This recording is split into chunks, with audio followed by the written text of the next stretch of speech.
Hey guys, my name is Elena, And I'm Aida. and the movie we watched was The Bridge on the River Kwai. William Holden, who stars as Shears, plays an American Navy officer who was captured by the Japanese after his ship, the Houston, was shipwrecked. Later in the movie, we end up finding out that he was only a private who decided to impersonate an officer to receive the benefits of rank when captured as a prisoner of war. His character represents the view of many Americans at the time, which was that people should just enjoy life instead of fighting. Colonel Sato, played by Sasuke Koya, is a Japanese colonel of the prisoner camp. His character stereotypes the intensity and unreasonableness of the Japanese. Colonel Nicholson, played by Alec Guinness, was the commander of the defeated British battalion that was brought to the prisoner camp. His character stereotypes the absurdity and excessive pride. In addition, his character is the only one based on a real person, Lieutenant Colonel Philip Toucey. Jack Hawkins plays Major Warden, the British officer in charge of Force 316, a guerrilla commandos part of the British Army. He leads the expedition to the bridge on the River Kwai in order to destroy it. The movie is based on the novel Le Pont de la Rivière Kwai, written by Pierre Boulle. It takes place mainly at the prisoner of war camp in Thailand, but there's also a short scene at the British intelligence headquarters found in Sri Lanka, which was known as Ceylon before the year of 1948. The movie spans between the months of January to May of 1943, and it centers on the building of a bridge that is supposed to continue the Burma Railway and connect Bangkok to Rangoon, which is today known as Yangon. The purpose of the bridge and the railway were to provide the Japanese access to British India. In the movie, a recently defeated British battalion is brought to the prisoner of war camp, commanded by Colonel Sato. He tells the troops and officers that they are to be working on the bridge over the River Kwai, and that they are to build it in less than 4 months. Lieutenant Colonel Nicholson informs Colonel Sato that according to Geneva Convention, officers are not to be forced into manual labor. Sato refuses to comply with the codes of the Geneva Convention, and Nicholson refuses to obey Sato's orders to work. And as a result, Sato locks Nicholson in a small hut in the blistering sun, nicknamed the Oven. In an attempt to not aid the enemy and to protest against their commander's captivity, the British soldiers work as inefficiently as they can without suffering punishment. Colonel Sato realizes the building is progressing very slowly, and as a result, he decides to oversee the building of the bridge himself and releases Colonel Nicholson from the Oven to discipline his men.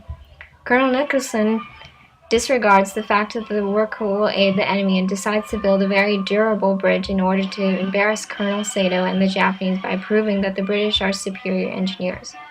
And during this time, Shears manages to escape the prison camp and reaches the British intelligence headquarters. And there he is summoned to the commando school of the Botanical Gardens, where Major Warden asks his help in destroying the bridge under construction. Shears is assigned to Force 316 and required to aid Major Warden in destroying the bridge. Warden, Shears, and a Canadian named Joyce managed to reach the bridge despite injuries. Japanese soldiers' confrontation and land obstacles. However, they managed to blow it up. Colonel Nicholson, unwrapped in the pride of the bridge, discovers the explosive Force 316 has rigged an attempt to prevent from going off. And in the end, Warden ends up killing Joyce and Shears. Nicholson ends up falling on the plunger and detonating the explosive just as the train approaches the bridge, causing the plunge into the river along with the bridge. As we mentioned before, Colonel Nicholson's character was based on Lieutenant Colonel Philip Toucey. However, Toucey was forced into building the bridge, unlike Nicholson, who willingly built it in order to prove his nation's superiority. Also, the real story was that the British prisoners of war were ordered to build 2 bridges, a temporary one made of wood and a permanent one made of steel. The wooden bridge was completed in February of 1943, while the steel one was completed in April of that year. Both of the bridges were begun a year in advance, unlike the bridge in the movie, which had to be built in 4 months. The real bridges were also built over the Mekong River, which was later renamed the Kwai River. Both of the bridges were destroyed by Allied bombs in 1945, not 1943 as the movie shows, and they were also destroyed by aerial bombings, not by being rigged. The steel bridge was renovated after the bombing and still exists today. Another discrepancy in the movie was that it was filmed in Sri Lanka along the Kalani River and not in Thailand.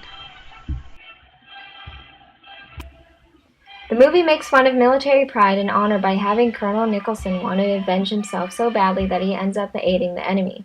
It also makes fun of Japanese, portraying them as stubborn and uncooperative, as displayed by Colonel Sato's refusal to comply with the Geneva Convention and determination to build the bridge in 4 months.